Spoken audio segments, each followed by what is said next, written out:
गलती दिखा रहे हैं, इसमें क्या ख्याल है? मेरे भाई, मैंने कह दिया, मैं रोज कैलेंडर में एक एक दिन काट रहा हूँ। उनको जो नियुक्ति पत्र बांटना है बांटे।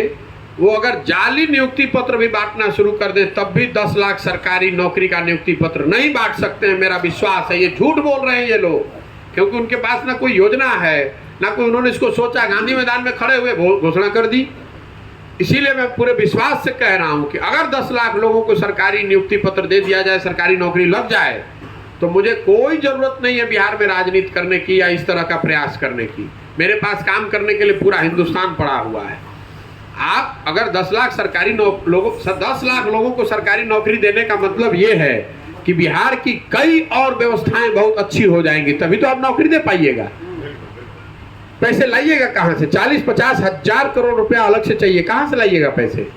उसके लिए आपको अपना रेवेन्यू बढ़ाना पड़ेगा। रेवेन्यू बढ़ाने के लिए उद्योग लगाना पड़ेगा, वहां इन्वेस्टमेंट होना चाहिए, ग्रोथ होना चाहिए। जब वो कुछ है नहीं तो नियुक्ति कैसे दे दीजिएगा? जो शिक्षक यहाँ पर हैं, बाय द वे, आपने चूंकि सवाल उठाया, वो जो नियोजित शिक्षक है उनको तो 3-3 महीने पे एडहॉक बेसिस पर कैबिनेट में पास होता है। जब सेंटर से पैसा आता है तो आप उसको सैलरी दे रहे हैं। आप 10 लाख लोगों को कहां से नौकरी दे दीजिएगा? अगर केंद्र सरकार से शिक्षा के क्षेत्र में पैसे न आए तो जो अभी शिक्षक 4-4.5 लाख है, ये उनको तनख्वाह नहीं दे सकते हैं। ये किसकी बात कर रहे हैं? शिक्षकों की स्थिति देखिए। हर एक, चूंकि मैं बात आपकी समय लेके बता देना चाहता हूँ, शिक्षकों को पहले जब 2015 में महागठबंधन था, सुशील मोदी उस समय विपक्ष में थे, तो उन्होंने घोषणा की समान काम समान वेतन लागू कर देंगे। शिक्षक पढ़े लिखे होने के बावजूद उनके बहकावे में आ गए। उन्होंने भाजपा का समर्थन भी किया 2015 में। संयोग देखिए कि 2017 में वही सुशील मोदी डिप्टी सीएम बन गए, तो उनके पास अवसर था ये काम को करने का। 5 वर्ष में उन्होंने काम नहीं किया। 2020 में शिक्षकों को फिर बेवकूफ बनाया गया।